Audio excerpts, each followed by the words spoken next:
what it was that was pissing people off. But like some people, I haven't figured out like what type is more likely to do this yet. But like because I don't try and get to know these people, you know. But there's some people that just they internalize your success as like their own failure, and you know what I mean. And it's like, why couldn't I have like understood this completely, you know? And it kind of it's that if I don't understand it, then it can't be true, or something like that. Yeah, and you get this.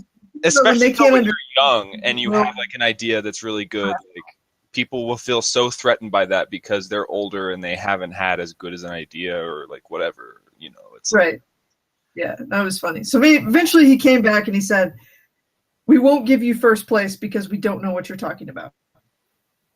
I was like, so they didn't give anybody first place. I got second place. So everyone got. Yeah, so in the physics division, nobody got first place. What the fuck? I got second place. What fucking assholes? So I win, but I can't have first place. Yeah, like nobody beat me, therefore technically you should give me first place. But I was really ticked off because if you get first place in your division, they're like a cross like topic committee will consider you to be sent directly to the International Science Fair. And get to skip the state one. And honestly, I'm pretty sure I would have got the nod to go to internationals had they allowed me to be in the running for it. So I was pretty ticked off. It seems so weird. I wonder what the discourse between them was when they made that decision. Like, I know, if it was like that one guy that was just like wouldn't budge because he was just it was the one guy. It was clearly the one guy because the other two like would come and like, we're sorry, like we think you're brilliant or whatever. Like I had it in the plan by the second time I got to talk to them. You can tell when you got people. Like I had 2 out of 3, and the third one just didn't. Maybe that other guy was like a really underdeveloped like INTJ or something. You know what I mean? Like. I was going to say it's probably like an ISTJ or something. You know. Yeah, definitely some judging type, but I don't know.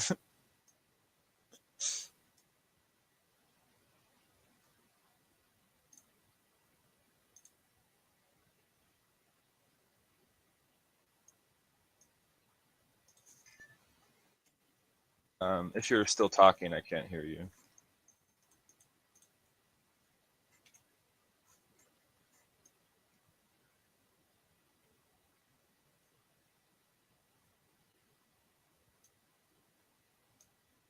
Still can't hear you.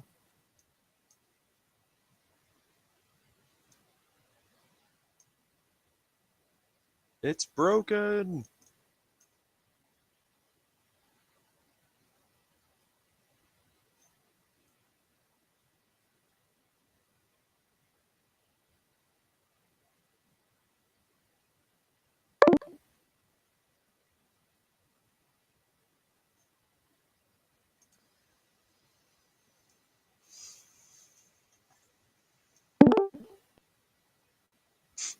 You're really having a rough time with this. Holy crappy internet, but yeah, no, it was funny because at the end it was so awkward because during the thing like all kinds of people kept coming to my my little booth or whatever there because they'd heard about it and they're like, oh, we heard this is really cool, and all the Air Force people were they all had to come by, and I won like all of the kind of big awards that you could win, the like organizational awards. Like I got the whole high school division like Air Force award. I got a bunch of other like organizational awards. And so I go up on the stage and so like they announce like all these awards I get. And then they're like, second place, physics category. And it was just so retarded. You're like, I got more awards than anybody, but I only got second place in the physics category officially. It does seem like you got super cock blocked. Yeah, it was retarded. But it kind of pissed me off, and I never went back to science fair because I was like, well, "This is retarded." Then you were just like, "Fuck physicists." I'm like, "Well, this is stupid." I'm like, "This was supposed to be fun, and like encourage you to do stuff and be smart, right?" No, and you go through there, like half the people are like doing bread mold and stuff, and you're like, "All right, And but yeah, it was, it wasn't exactly a encouraging See, and they're stupid too, because the thing is, it's such a high, like, to get a woman in a physics department is like so valuable, like politically in so many ways, because out of all the STEM, like, women have the hardest time getting into physics, like, Really? and it's partially, you know, they've done like a lot of analysis on it and stuff. Like, my department head is female, my research advisor is female, but like the proportion of like students, you know, is like, it's at least like 80% guys or something like that. And like women like self segregate themselves and stuff like this. But this doesn't sound like it was your case. But all I'm saying is that, like, they should try and schmooze up the women a little bit more, because if you get them in your department, then you don't have like the Title IX office on your ass, and, like, you know what I mean? Like, oh yeah, yeah. No, it's like I was never turned on. I still love physics, and I honestly, so when I got into my undergrad program, right before, like the year before I got in, they canceled their physics major, which ticked me off because I had literally been planning for years to major in physics. Dang. And so I got in. I'm like, all right, I'll do math. I'm like, if I get an undergrad in math, that'll help physics, right? So I can understand everything. Yeah, it helps everything. Like, it's the hardest thing I can think of, and it'll make it easier to understand physics books. So I did that, and then the computer science was just like sideways. I'm just like, I got into class, and I was like, this is fun. So I guess have you ever taken higher level physics classes then? No, because okay, so the rest of the story is when I got in, I got accepted, and I started going and trying to file my degree plan right away. And what was annoying is they wouldn't let me file my degree plan. They're like, "Oh no, you're just started. You're afraid. You don't know what you want to do." It's like, yes, I do. Yes, I do. I want to file my degree plan and get an advisor and like get on the ball here, right? And I finally I finally got it done, and I talked my way into a physics minor. Mm. But they never had the classes to give me my physics minor. Like, they never had enough physics classes during my thing. So I ended up changing my minors I ended up getting one in English and one in ancient Greek. But I did talk my way into that. But yeah, all they had was, they had a physics of music class that a lot of people took for Gen Ed. And they had algebra-based physics. Like, they never even had, I kept waiting for the calc-based physics class. Yeah, if you don't, I want to take the calc-based physics classes just for my own amusement, and they literally never had them. So I was just like, yeah, I never even got to take a physics. It's such a bummer. Like, you know, you're obviously like super intelligent. You could already be working on like theoretical stuff and like setting up like physics apparatus and stuff if you'd only had the plan that you wanted originally work out. You know. Yeah, it was. But you know, the stuff you're doing now, like, I think going from the computer science angle is potentially even more powerful. You know what I mean?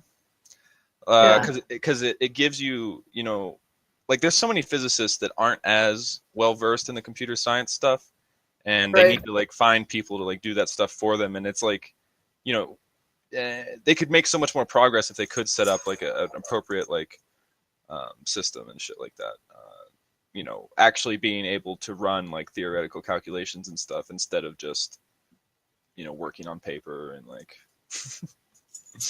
Yeah, well, and that's what I like doing with computer science is more, I like research and theoretical stuff, and, you know, just hacking a bunch of stuff together in Python rather than proper like software engineering. I kind of hate that sort of stuff on a certain level. Like, it's like, I'm like, no, I don't know what I'm gonna do. I've actually looked at getting trying to get a job at Los Alamos, which might be interesting. Yeah, there's been a lot of physics people that have been really influential that have gone through there. You're in the perfect state for high energy like physics and stuff, just because like they all want to have their labs like out in the desert, like in bunkers and shit. Yeah. Well, I met him at I got to go to a big computing conference, and I talked to him, and there was this girl that was wearing that. It's literally the same, you know, like in the same master's program as me, and already has a job out there. I'm like, ooh, that sounds kind of cool. It's either that or go back to being self-employed. Like, I go back and forth. Like, I get all like excited, like, ooh, I should go to Los Alamos, or I could just like go back to being my own boss, which is also nice. Yeah. The thing that would be nice about being in Los Alamos is the amount of networking you'd be able to do, like pretty low key. You know what I mean? Just like by interacting with people and like doing stuff and Yeah. um, getting the ear of really good physicists, and stuff like that. One of my favorite teachers used to do research at Los Alamos, and he's fucking brilliant. Yeah, well, they had the space intelligence lab is what was they were looking for computer scientists. I don't know if they still. I was like, that sounds like fun. Hey, also, the guy that built that basically like allowed Donald Trump to become president, the high frequency trader dude. What's his name? It's like with an M or something. Mercer, Robert Mercer. Okay. I think he went through that place also. Except he only did like a little bit of work there, but he eventually ended up like using his computer science stuff to become, to do like high frequency trading, and he got so rich that he's able to like pick the president of the United States. So that's something. That's something. Yeah. So good luck with that. Yeah, maybe you can become a secret shadow overlord. It could work. I can work with that. I'd be okay with that. Yeah. Yeah, it's funny. But yeah, no, I still love that stuff. But yeah, there's been many like stages of disillusionment with the whole like you're just like because you get all excited and people are stupid and you're like yeah, it's if they're not stupid as you say or ignorant or whatever, annoying, if it's not that, then it's like unbelievably large ego or like some other character flaw that's just like infuriating. Like there's so much of that in STEM. There's just it's that, especially honestly, I blame a lot of that with the fact that there's like not really much emotional support for like students to like sort their shit out ever, Yeah, I just know as a teenager because I was really into physics, and I remember, so in Taekwondo I know this guy that is like a retired theoretical physicist, and I got to meet him and I found out he was a physicist and I was like, oh, this is really cool, and we're doing Taekwondo together and we're and I remember saying something, trying to make conversation, and I don't remember, I was like, so I don't know, I said something about like I tried to start the conversation with like the fact that I had an NMR magnet and I just wanted to talk about that. I was like, that's a good conversation starter usually. Yeah. And I was like, this person will know what I'm talking about, right? Basically,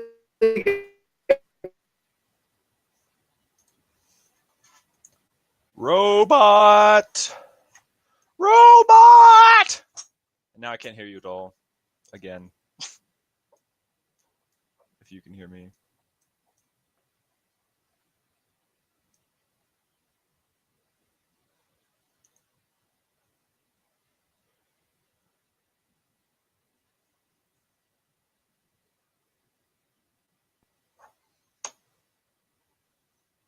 Still can't hear you at all. No sounds are being made at all.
Are you like on some shitty Wi-Fi or something? Okay, back. Are you on some kind of like shitty Wi-Fi or something like that? Yeah, I'm at my house. It's Oh. The best Wi-Fi. It's the best internet available. It's unfortunate. I'm sorry. Yeah. Everybody feels sorry for me. I'm like, yes, it's true. That's the thing. If you were at Los Alamos, you'd get fucking good internet. That's true. That's true. Yeah. Yeah, that might be fun. But yeah, the whole thing is like just being like a young and smart and liking cool stuff and not having been restricted, I guess, by I feel like it's probably not being having the restricted structure of like real school and understanding that you're young so you're stupid and useless. Yeah, pounded into me my whole life. Like I was always running into stuff like that. And then if you want to go personality wise, probably helps being an ENTP. I was happy to. Yeah, the fucking whole school environment is just so, it's like sensing, judging dominated and like, just fucking brutal. Like some people like aren't really as affected as deeply, but like I feel like most everyone is to some extent like had like an element of joy and happiness just like extracted out of them like systematically. It's yeah. Well, it's funny. Like a lot of the ENTPs ask me like. The younger ones have asked me like, how did you get through, like how do you get like good grades and didn't like completely it's like it wasn't I didn't basically how did you get your degree? And I'm like, oh, it didn't seem that bad. Like I was just, but then I realized I'm like, I literally didn't go through the first 12 years of school, so it was kind of novel, so I had like this novelty thing to ride, which probably meant a lot. Whereas I'm in like classroom fatigue. Like for me at this point, it's like impossible for me to do normal schoolwork. I just like can't bring myself to do it like most of the time. But when it comes to research and stuff, it's like, yeah, sure. But like when I have like this assigned assignment and shit, I'm just like, oh, fucking here's some more emotional abuse. Like, Yeah. Yeah. No, I've noticed like in my grad program, like I'm in my second year and the first year, like I hadn't done anything for 3 years. So it was all really exciting and all these really cool classes. I'm like, all right, this is great. I wasn't super procrastinating. I was really into it. And now I've gotten to the point where it's like, yeah, I do my homework, 4 hours before it's due at like 2 a.m. in the morning. So it's like, like it's not that I don't care. I just at this point I'm hating being in school again, and it's like I end up, mix it up. Yeah, that's why like people trying to say that like I need to go to grad school and all this stuff, but like I'm so fatigued that like I feel like I can't unless I had a research position and well, I would really good environment and then taking a break at least just because, especially if it wears you down like it does me. It's like, I mean, I have a rule. I don't take classes for more than 12 months at a time. I always take a semester off if I've been going for 12 months. And sometimes I want to buck that because I have a tendency to be like, all right, let's just get this over with. I'm like, no, you have this rule for a reason. You've had it for a long time. I'm like, yeah. So I need to. I've kind of like accidentally made that rule happen, but the problem is like it's just because like I get so fatigued that like I basically like can't bring myself to go to school. So like effectively, but the problem with that is that I'm bringing myself to my breaking point, and then I feel all this like guilt and shame and shit, like because I'm not doing stuff or whatever. Like, yeah, I know. I wish like a long time ago I had the foresight to like take breaks intentionally instead of just working. Well, I did. Yeah, I did 2 years straight in undergrad once, like summer semesters and everything, and it was not a good thing. That was when I made the rule. I'm like, all right, you're taking us, it's like you don't have to take, every 2 semesters off. You can take 3 semesters in a row, but you can't take any more than that without taking a break. But yeah, I had people telling me for years like I needed to go to grad school. Like I graduated and everybody's like, go to grad school, and then like I literally was basically like sideways offer, like we'll have a teaching position for you if you go get your master's degree or whatever, and just stuff like that. Like you should definitely go to grad school. You'll like grad school. And then I had people that I just knew, that the physicist that brushed me off when I was like a teenager. Eventually, I did get to know him better, and he would tell me things. He's like, it's like you would like grad school. He's like, you should go to grad school. I'm like, but and then eventually I got bored enough that I did. That's kind of. How old are you now? I'm 27. Yeah. Okay. So even though you're like taking all these breaks and stuff, like I think you're still on pretty good trajectory, honestly.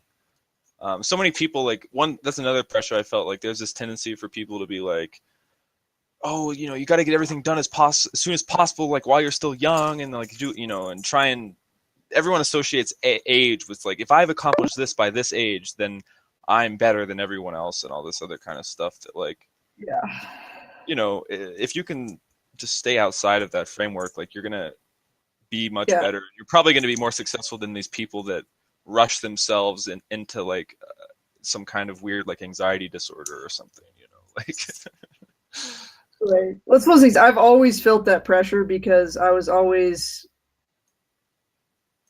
I don't know. It's just it was there, and I did a lot of things that were impressive for my age. Like I've pulled a lot of crazy stuff and stuff, and so I was always like, well, let's just see if I can beat that one. You're like, and yeah, and then I finally kind of realized you're like that really doesn't matter because achievements, like the goals here, the like prizes at the end, like those aren't that important. So you need to stop like focusing on those. But I feel like my 3 when I was younger, my Enneagram 3 was a little out of hand and probably caused me a lot of pain in the future. Like, and I finally kind of got it, shut it off. You're like, okay, stop that. Yeah. 7 finally kind of grew up and be like, all right. We need to like compromise here. Yeah, that's what maturity is all about, isn't it? Compromising. Yeah, I don't know. I'm not good at compromising, but except maybe internally. Well, I think about like, I was a lot more like spacey, honestly. And he kind of, this is, obviously I don't know him very well, but my kind of impression is that he has these like all these like great ideas and shit that he wants to do, but they're like he's not willing to compromise on any of those ideas, so he doesn't do any of them because he can't like crystallize them perfectly. You know what I mean? And it's like I used to be a lot more like that. Like, I mean, I still am like that. It's just that like I've recognized that you can't always, be trying to achieve a best case scenario and then get fucking pissed and angry and quit doing it when you don't get like this perfect best case scenario, right? Like you gotta.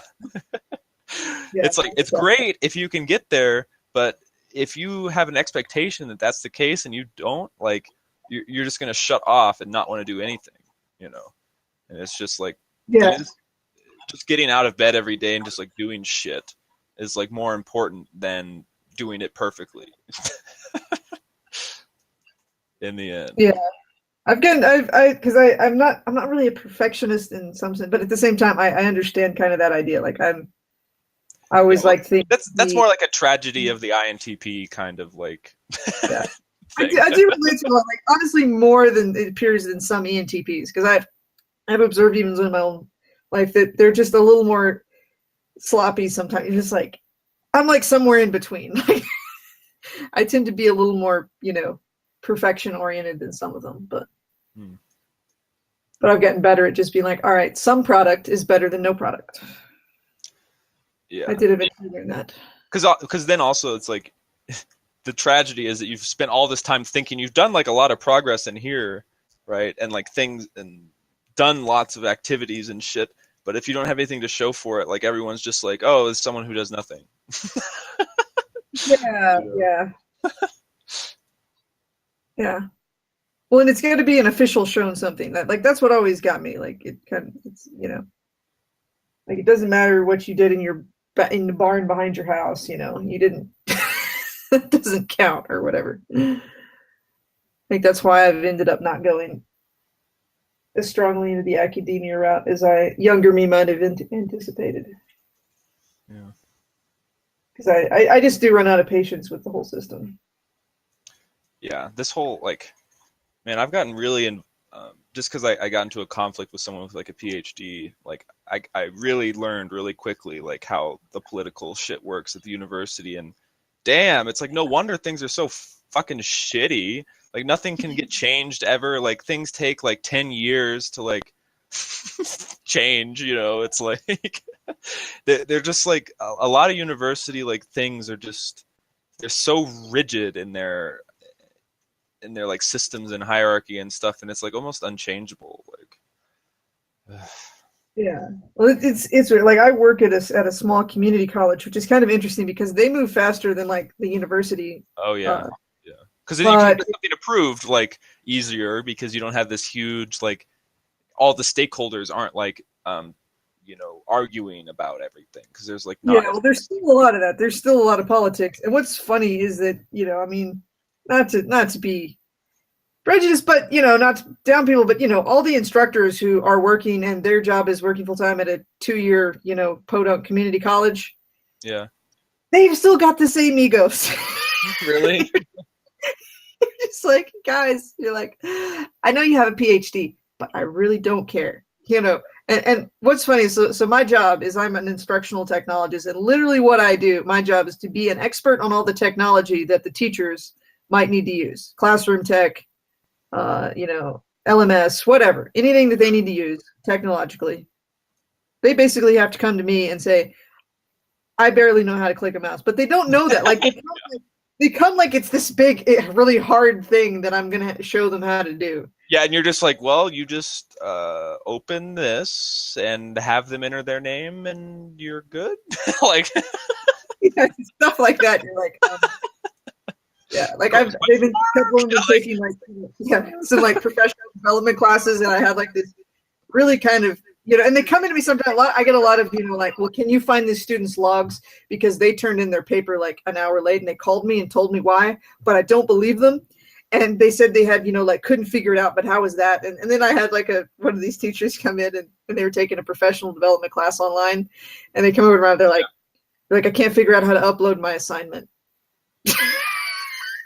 And it was like super. It's like, so like you click the upload button and you like select the file and you hit like okay, and then you hit submit. Like, it's really. I think the difference is that like it's honestly people that used a computer before they were 10 and those that didn't. And then that's like the divide. Yeah, but it's so funny. It's just like, it's also so painful because I have to be nice to him. Like, I have to try to be not too condescending, Oh yeah. I know that it's still there. Like, I know that I can't like hide it, but I do, but I'm all like, I have to be all friendly and be like, yeah, patient. Oh, by the way, like double click everything. They have those weird little things. You're like, stop double clicking everything. I want to break your fingers. I just remembered something. I need to apologize the other day for throwing you under the bus arguing with the moon, like the guy that didn't believe in the moon landings or whatever. Because I was like, I need to go, and I was like, Audra, what do you think about this? And then you started talking. That was cool. I was happy. I kind of talked him down. Like, he basically didn't have anything to say after he talked to me. He's like, oh, well, I haven't thought about it that way. Well, and I mean, I explained to him why it doesn't mean that people are stupid or not perceptive if they haven't spent all of their time exploring the truth or not truth of the moon landing. Because I'm like, your premise is that if you don't find it obvious, then you must be an idiot. I'm like, right. I broke that assumption that he was working on, and then I broke a couple others, and I just kind of like broke down his motivations and some stuff like that. And I didn't approach the moon landing specifically because that's. Well, it's like, how can I approach him on that level? Because it's totally an I thing and not like a TI thing. So yeah. So I explained to him a little bit about how TI actually makes judgments and how it doesn't believe anything. So quit telling us that we're fools for believing stuff. But yeah, it was kind of funny. He finally just kind of was like, It's like it's not a matter of belief. It's like a matter of just like evidence acquired thus far that I've seen, and I tend to assume that this is true because like, why wouldn't I? Or it's like, it's like or you don't necessarily assign a truth value to everything in the world. Well, the thing is, the things that he's picking up on are all like real things, like corruption in government, people having to like lie. And like having to, and people like overselling their research and all these kind of things. But then he like extrapolates from that like everyone's corrupt and like in on a big grand conspiracy or something. You know? Right. There's a big jump there, you know, and it's almost like the correlation. It's like correlation and causation kind of getting mixed up there. You're like, well, this is clearly not true. Therefore, all of this is not true. But I was also like, all these big government projects and stuff, there's like non-disclosure like shit that's like enforced like pretty severely too. So it's like, just because someone's like, you know, acting uncomfortable and potentially lying, and you can like pick up on that, it's like, you know, that doesn't mean everything else they said wasn't true. It's just that there's certain things they're not allowed to talk about. Like that's equally plausible as to, oh, we didn't actually go to the moon, so we're lying about it. You know? Yeah. There's like national security things too. Is it like the height of the Cold War, right? It's like you got to be careful about what you say because the Russian scientists are gonna fucking just like take any edge they can. You know, like. Yeah, no, the whole thing kind of cracks me. And then today I was kind of mentioning, like I couldn't talk. I was busy doing some stuff, but yeah, he was basically almost saying that like the technology isn't there, and I'm like, it's like the technology to go and it's yeah. That one I wanted to argue with him. I'm like, no, dude, I know a lot about this. Like I've spent a lot of I've spent a lot of time studying space propulsion and you know. Yeah, but at that point he's like, oh, but the physics of atmospheric exit and all these other things, and I'm like, there's not a problem here, dude. It's not that hard.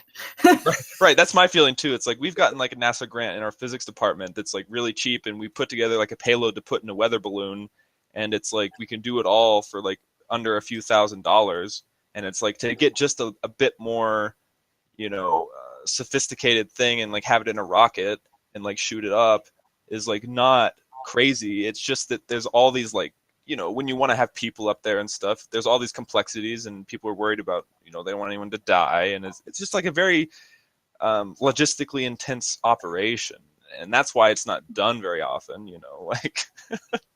Yeah, it requires a lot of resources and a lot of energy, and it's, you know, there's a lot of variables, but it's not at all undoable. Right. Yeah, you know, I could also see a reality in which everything he said is true, but it doesn't. But I haven't quite figured out the point of it. Like, I talked to him about that. I'm like, okay, so if it's all a big conspiracy, what are you saying? What's their utility? What's the solution? What's the problem? You know, you're like, you're saying, well, look at that. You're like, okay, so what are you trying to accomplish?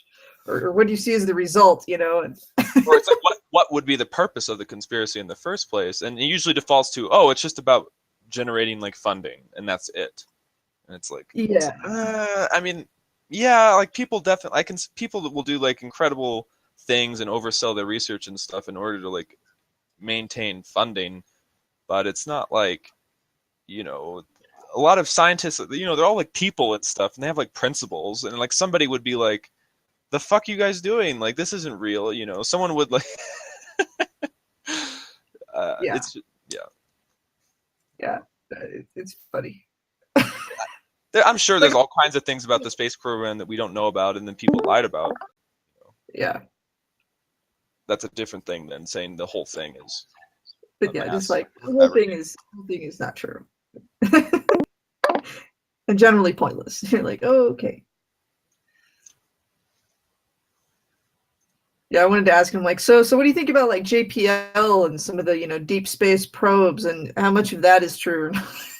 You probably just say like the whole thing is fake. I know. I was just like, so. Well, because earlier when he was talking about CERN, and I was like, you know, there's thousands and thousands of people in there just like analyzing the data, and he's like, yeah, or inventing it. I was like, oh God.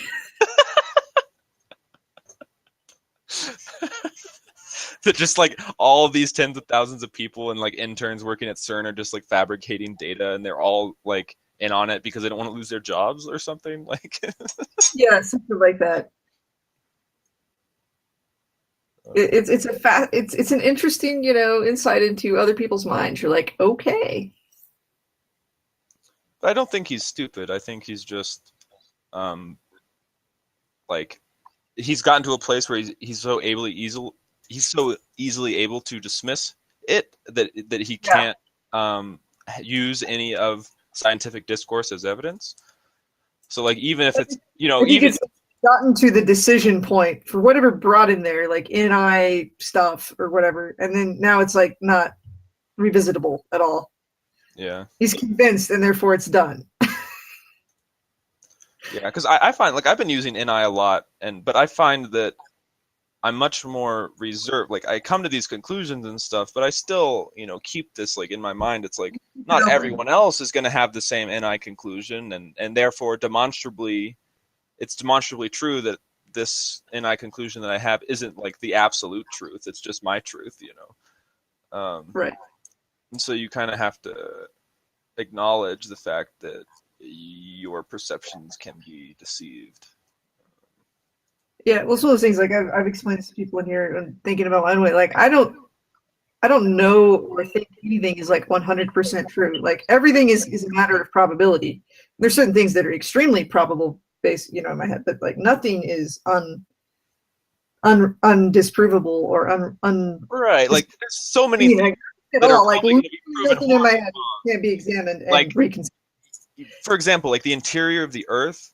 All the theories about what the interior of the Earth looks like are all going to be fucking disproven when someone actually sends a drill down into the mantle, or whatever's down there. They're going to like realize it's like, oh, there's like all this complexity and shit that we didn't even realize. We like modeled the Earth as an onion. It's not a fucking onion.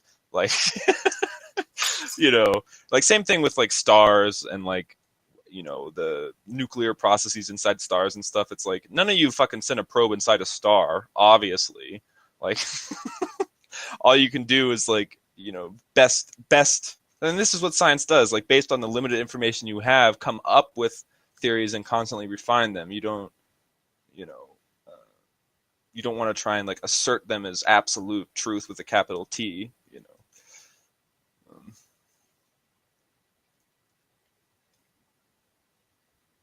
If you're still talking, or if you are talking, I can't hear you again. Fucking shit. Fucking shit.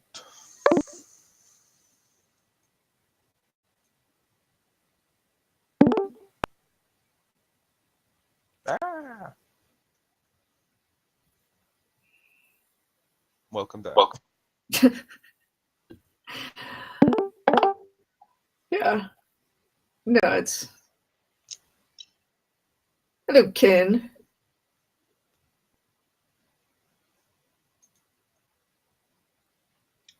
Typing.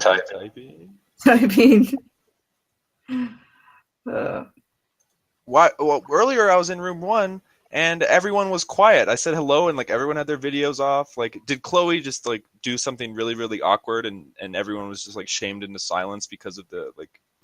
That's what usually happens. Let's switch that over. Yeah, I'm in room 1. Eric's in there. Barry, Susanna. Okay. Talking about different stuff. You can go in there if you want to, or we can hang out here. I don't know. Is there like it when people come into, when we're hanging out in another room and people come in and they're like, you're not going to come over to room 1? Please? Surely you guys are really bored in here.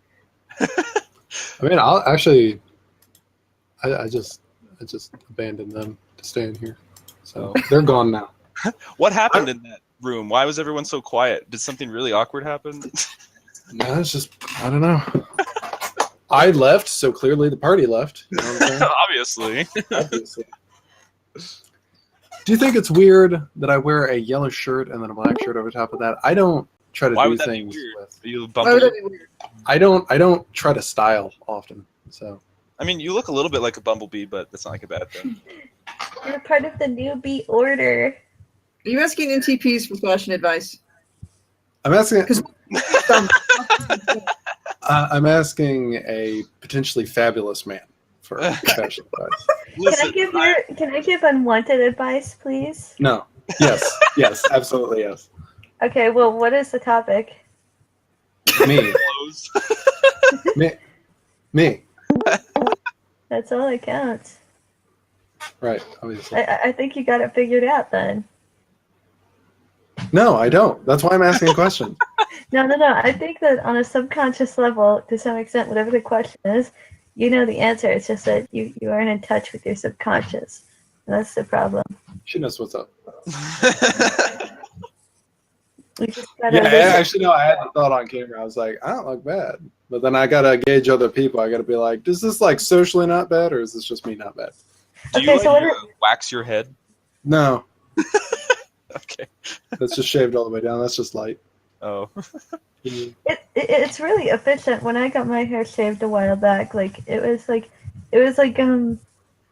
Zach's. Okay, it was like his because his has like a little bit of hair, and it's like you can tell that there's a little bit of hair. It's bald, but there's hair.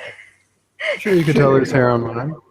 Here in the back. No, not to the extent that you can tell that Zach's hair is there. Right. I can't actually tell if I'm balding or not. Nah. I'm balding for sure. That's why I shaved. Oh. Yeah. I just shaved for like practical reasons, but now that I see it, like it looks like maybe it is receding a little bit. I don't know. I think really what I need to change is my fucking diet because I've gained too much weight in my face. You should be like Donald Trump and just get a toupee. I really shouldn't. No. Yeah, that's should not happen. Yellow shirt, black shirt, orange Hey Ken, well we're gonna do yoga every day in our platonic relationship, so you can. Yes. Hopefully, like, we'd have to live in a general vicinity near each other, like preferably the same living space, because there's no way you're gonna motivate me to do that through the computer. Oh, right. It's not. Well, yeah, obviously our I feel like maybe once I get into after I graduate and I settle down and I start initiating my plans for what I plan to do, you can move here wherever I am. Does that sound convenient enough for you? That sounds like the type of thing I haven't done in my life, but it's pretty much me on the inside in the soft nougaty center. I'm the type of person that's just like, I'm gonna go move here to go live with this person. Do you still living in the same area that like where all your family is and all that? I'm living in the same house where all my family is. Really? Oh, okay. Yeah. Okay, so yeah, I mean, does that like, do they get on your nerves at all? Like my family would. Yeah. Yeah. I don't know. Really, my concern is that I don't want to have to be dependent on a lot of people. I'm less disturbed by being dependent on my parents in certain ways, Right. You don't want to like. I see what you're saying. Yeah, so it's like I'm trying to develop some sort of skill set or something so that if I go to live with somebody else and they get fed up with me, that you don't have to like just become homeless. Yeah, like I don't want the choice to be between becoming homeless or being your sex slave. Like, because if you put that on the table, I want to be able to run. You know what I'm saying? Yeah. I always I know what you're saying. I always want that as an option. So I wouldn't feel make it, my though. sex slave, I promise. I feel it. okay. I found a bag. What? Okay. Anyway. Okay, I need to stop trying to derail the conversation, as Nick put it. Nick, you're derailing conversation. Oh, Nick complained a while back, the ENTP Nick. He complained a while back that I derail conversations, and I'm like, yeah, I'm an ENFP, that's my job. Like, if Nick is accusing you of derailing conversation, Yeah, that means you have a serious problem. we basically complained to Nick about the same thing. I think that we despise of others the things that we repress in ourselves. Shut the fuck up. Like, I don't know exactly what you're saying, but you just started saying it in that particular way, and I realized I don't know exactly what she's saying yet, but instinctually I don't fucking like it. What? Why? No.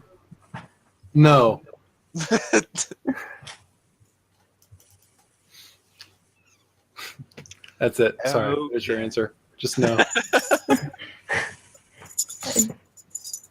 Okay. Zach's gonna be like, listen, Ken, maybe you should be like, hold me back. Fucking hold me. Listen, Ken made an NI conclusion there. He's not. I did. I made an NI conclusion that doesn't fit, and then you're like, explain it, and I'm like, no. It's just. It just is. Just is.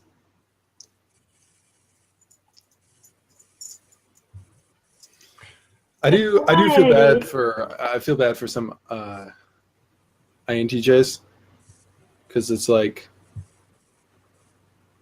if you consider like FI to some extent, like concerned with what's agreeable, FI and FE, but it's like NI comes up with some weird shit because it's like you're in the realm of ideas, but it's like impressions of like what matters to you in some way. Like, of course it matters to you in some way because it's yours. It's like your function at work, but it's like comes up with some weird shit. And then if this works for INFJs too, but I'm talking primarily INTJs. If you don't have a good grasp on what's like socially acceptable, then you just say whatever NI comes up with, and then you get pitchforks and torches coming after you, and you're like, I don't know what I did. Whereas me, typically within a split second of me having the thought, I'm like, oh yeah, this isn't going to end well, and I'm like, let's say it anyway. Much more fun that way. Yeah. I think it's especially traumatic for INTJs because since they are dominant NI, but they're trying so hard to like fit people, like, to be, yeah, they're trying so hard to like not make anyone think that they're crazy so that they can have respect from like everyone around them, and like that they can like, you know, have, you know, pursue their goals and stuff, that they just like constantly suppress it and they never talk about their NI, but it's like their dominant function. Yeah. That is so unfair. I know, whereas the extroverted intuitive is just fucking blah, and it's just fucking it's like, I have ideas, let's talk about it. And then the extroverted intuitions to some extent experience that, but not to the full extent that like NI users do, I guess, because it's difficult to explain. Are you being an NE apologist? What? Huh? Are you being an NE apologist, Chloe? Yes. NE doesn't need to apologize. NE comes in, it does its thing, and it's like, oh, yeah, I guess you all have to deal with that now, and then walks out of the room and continues on its way. Exactly. There you go. And then the NI users tries to make sense of it. NE is not the priest. It is the zeitgeist. What? Yeah, can you explain that also? I want to hear your explanation of this. NE is not concerned with what is sacred. It is not concerned with what is, you know, what is rapture. It's not concerned with those sorts of things. It is the thing. It comes in, it does its business, and then you get to behold at what NE is created, and then it goes on to the next thing. My experience of NE is mainly just like me hallucinating, like in my brain, like me close, like, you know, my eyes are open. I'm staring off into space, and I'm like imagining like multiple scenarios, and like basically just like daydreaming to the extent that like my brain can't perceive anything through my senses. I'm just like in a world. Well, that's one of the best kept secrets of intuitives, even amongst intuitives, is that God is really just a chaos demon. So it makes sense that we'd be hallucinating.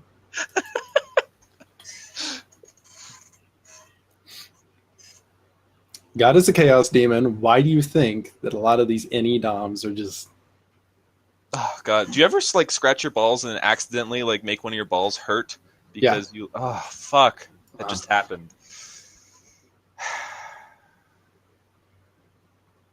The way NTPs like to start cults around them.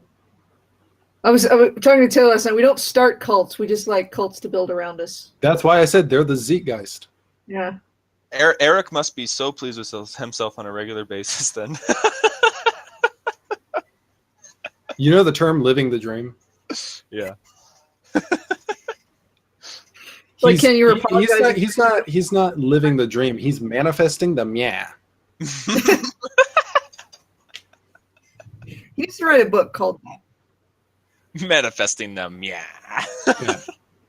It is.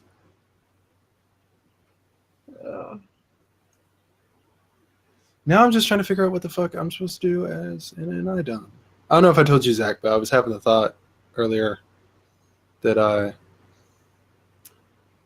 is like I understand things like logically or even as ideas, but there's a different level when it like you connect it to like emotionally or like it resonates with you finally. Yeah. And it's like there is a weird thing about that. Like I haven't been able to piece it out like using the language of Myers-Briggs either. Like how to like express. So like when I have an NI conclusion, like what I've been calling an NI conclusion might be something that's actually a combination of factors, because it's like there's like all this like emotional content and thinking content and like, you know, just like it all comes together. It might be something else that's not as easily surmised as like an NI realization. It's something else, maybe, but it definitely has like a huge NI component. Whatever it is, weight is a factor. Metaphysical weight. Yeah. Not entirely metaphysical, because as far as feelings go, that's a physical component, but there's a weight to it because it's gotta fall, it's gotta drop, and then it finally hits. Ding. And then which definitely has an NI vibe to it. I feel like it's just like the messenger that like allows you to like glimpse into that. In a way, it's like it's something that's like bigger than the sum of its parts, but like NI plays like a major role. Is I guess the best way to summarize what I'm trying to say. Yeah. Right. It's like when your cognitive functions interact, they create something that's more than just like adding up their individual like thing. Sexy, so fucking sexy. Yeah. Me picking my nose. right up in there.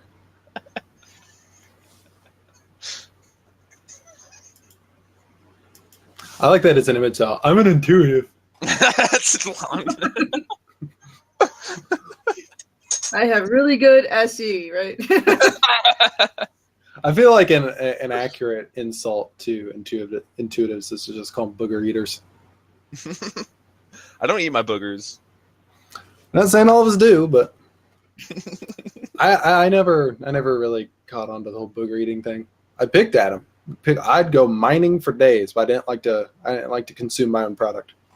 The only thing I eat is like pieces of my skin that I peel off. I eat that all the time. I do that when they're from my lip, but nowhere else. Yeah, you're fucking weirdo, Zach. It's like, yeah, I take a potato peeler to my thigh, get off like long strips of it, and I just fucking eat it. Just kidding. See, look, I'm just kidding. My legs are fine. See? You're like, look, so smooth, L'Oreal. I feel like we need to, there needs to be like a TWFP, like, creepy highlights, and that would be one of them. It would be nice to have creepy highlights. It'd be creepy highlights, and for whatever reason, I'd be present in 45% of the clips. I'm not sure why. A lot of it would also be Steffo just like fucking saying creepy things like how he wants to like have sex with corpses and 12-year-olds and telling people to show him his feet and all other kinds of weird things. I feel like you wouldn't even have to like get the audio track. just the face like zooming into the camera, like. I find it really funny that Susie gets so creeped out by him. But I also like he does kind of push it like a little bit far. Like this is the point where he does get pretty annoying. He's like, dude, quit being also, annoying. I'm a little bit biased because like whenever I am like aggressively flirting with guys, there's never that element of like guys will never admit like sexual harassment. So if I ever push someone like too far, like they won't ever say it because they feel like it demasculates them. But women are like, fuck off. Like, see, I didn't have that thought. I wasn't like. Try it again. I like keep wishing because it's fun to fight to like play with him if he does, but he won't even talk to me. I didn't have that thought, Zach. For me, it was more like rather than taking it to like an emasculating sort of place, it'd be like, oh, somebody's sexually harassing me. Aw, like, finally. It's like this never happens. It's like women are creeped out, and I'm like, has that has my and I feel more confident. I'm like, I'm ready to go out into the world. And am I going to help you get laid in a weird way? Yeah, probably.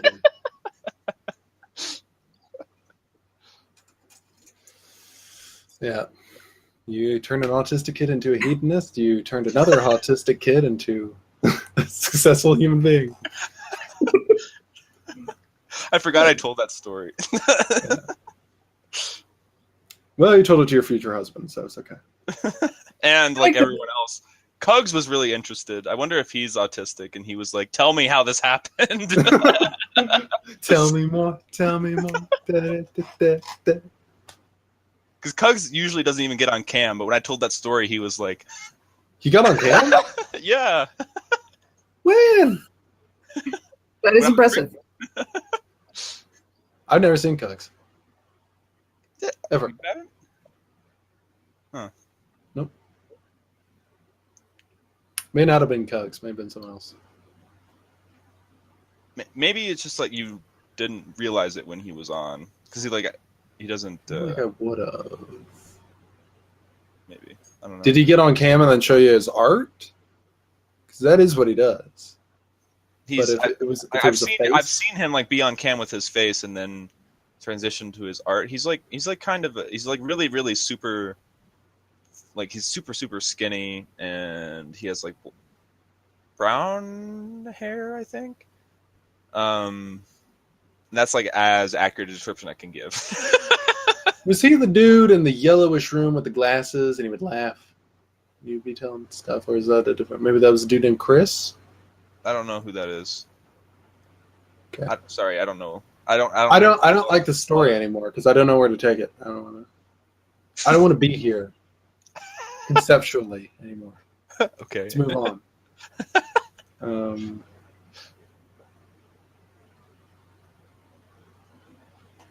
What did you think of my roommate earlier? He was a person. Yeah. It's too hard to get, like, you couldn't get a read on him. He was also like really embarrassed, so it wasn't so much a read. I was just like, oh, look. Dude. Well, because I think he's an ISTP maybe, but oh no, it's cool, Audra. Fucking leave us, why don't you? No, she keeps having like internet issues. No, she just went to room one. Ass. Hey, this is the first time it's only been us in this room. I know. Yeah. But yeah, no, I was more on the flattered side of things. Oh, there she is. She's back. Well, that's good. Yeah.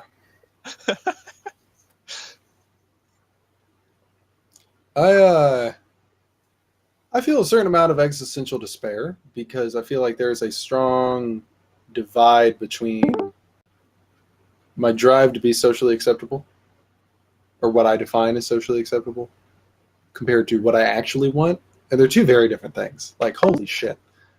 And so, I feel like I'm dying on the inside sometimes because I don't necessarily pursue those.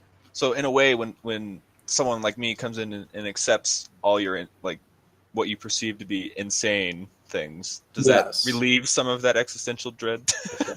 Yes. Good. I don't know if I want you to fuck me, but you can fuck my despair all you want. Right.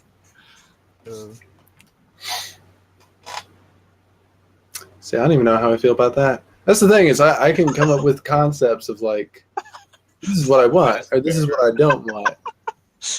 But I really do take the stance of don't knock it till you try it more often, just because I don't fucking know half the time. I feel like that you're not going to really be able to parse out what you really like sexually until you just like have sex.